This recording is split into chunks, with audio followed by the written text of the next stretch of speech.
Hi, I'm Colin, and this is Spaceflight Made Simple.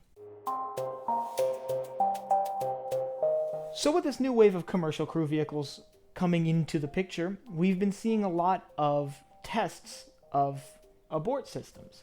And I figured now would be a good time to explain what a launch abort system is. So launch abort systems have been around since the very early days of spaceflight, and they function as, for lack of a better term, an escape pod from a failing rocket. Generally, a launch abort system is characterized by a series of very powerful rocket engines designed to pull the crew safely away from a rocket that's having a critical failure. They were present on a lot of older systems like Mercury and Apollo, and they will be present on a lot of newer systems such as the Orion and the two crew vehicles for the United States, the Dragon and the T10. Now, it's pretty obvious why a launch abort system is important. It gets the crew safely away from a rocket having a critical failure that very well might kill the crew. So where on the rocket is the launch abort system? On the top. This little tiny thing that looks like a smaller rocket on top of the bigger rocket is usually a cluster of solid rocket motors that can, as I mentioned before, pull the crew capsule away from a rocket that's having a crucial failure. Now, you may notice, though, that in a lot of space flights that have these launch abort towers, the tower gets jettisoned at some point during the launch, usually fairly early in the launch. And at first glance, it would look like that would put the crew at risk. Well, not so much. Let's take the Russian Soyuz, for example, where the launch abort tower is one of the first things jettisoned. It's actually separated before the 4 strap-on boosters that make up the first stage of the Soyuz. And it's jettisoned at that point for a very particular reason. Now, the rocket equation means you want to carry the least amount of weight possible. So if you don't need the tower anymore, you get rid of it. And so that's what they do. But why don't they need the tower all the way up into orbit?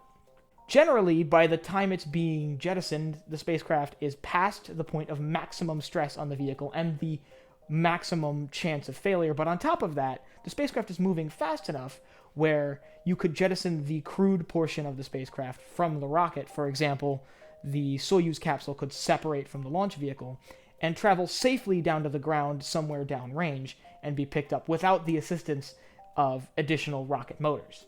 Basically, the rocket is moving fast enough that if the spacecraft separates, the rocket will slow down and the spacecraft can kind of continue on this arc, which wouldn't put it in orbit, but would get the crew safely to the ground, which is what's most important.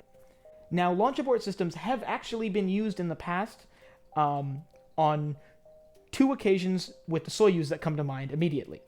On September 26, 1983, while Soyuz T10 was getting ready to launch, there was a fire on the launch pad, and as the fire started consuming the rocket, the decision was made to get the crew out of there fast. Now, the rocket hadn't even left the pad, and they ignited the solid rocket motors to pull the Soyuz crew capsule away from the burning rocket.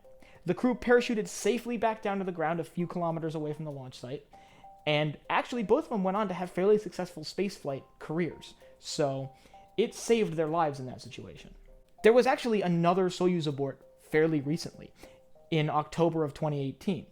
The Soyuz MS10 had already jettisoned its launch escape tower when it had a major failure with its booster, right around the separation of the 4 strap-on boosters. The spacecraft was able to successfully disconnect from its spacecraft and coast along its ballistic arc to land safely back on the ground downrange. These systems have been in place on both Russian and American rockets, and will continue to be in place in the future. It's actually one of the most important features on a rocket. At least a rocket intended to carry people.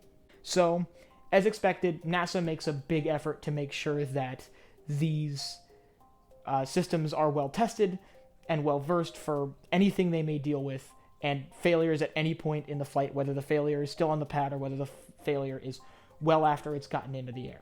So if you want to see a launch abort system in action live, and you're watching this right around the time that this video has been posted, stay tuned, because they will have a video coming up shortly about a SpaceX test this weekend that will involve the launch escape system. Should be a good watch. Keep an eye out for that video, because I'll give you more details on when and where to go to watch that. So if you enjoyed what you saw here today, or just have more questions about spaceflight and want to learn more, hit the subscribe button and the bell icon so you can get notified when I upload new videos. And also, don't forget to leave a like and a comment. If you have any more questions, if you have questions about the launch abort system or anything else, leave them in the comments down below. I may make a video, or I'll try to respond the best I can in the comments. So for Spaceflight Made Simple, I'm Colin, and I will see you next time.